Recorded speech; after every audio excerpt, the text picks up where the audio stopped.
ভাই Bangladesh cricket team বাংলাদেশে আসলে বিমানবন্দর ভাই আমি ওদেরকে মারতে যাবো ঝাড়ুনিয়া। যদি আপনারা কেউ আমার সাথে যাইতে চান অবশ্যই কমেন্টস করতে পারেন, প্রয়োজনে আপনাদের ভাড়া আমি দিয়ে দেবো, এবং যদি আপনাদের বন্ধু বান্ধব থাকে তাদেরকেও নিয়ে আসবেন, তাদের ভাড়াও আমি দিয়ে দেবো। কিন্তু এই বাংলাদেশ ক্রিকেট টিমে জুতা মারতেই হবে, যেখানে আমরা একটা সময় ওয়ার্ল্ড ক্লাস ওয়ানডে একটা দল ছিলাম, সেইখানে আমাদেরকে এইরকম 3-0 হারারও একটা লিমিট থাকে।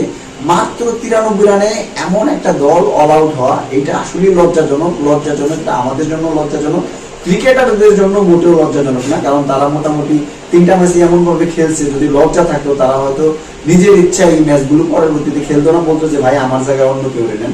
নাইম শেখ, ওকে বাংলাদেশ থেকে হায়ার করে নেওয়া হয়েছে। ভাই ওর খেলা দেখে মনে হয়েছে যে ও কোনোদিন ওয়ানডে খেলবে। ওর এই খেলা টেস্টও তো হয় না, টেস্টও তো আপনার ইনিংস বড় করতে হয়, বল খাইছে সেটা বিষয় না, ও ইনিংস তো বড় করতে পারে না। আপনাদের ভাড়া আমি দিব, আপনারা প্রয়োজনে বিমানবন্দরে যান ভাই ওদেরকে জুতা মারার জন্য।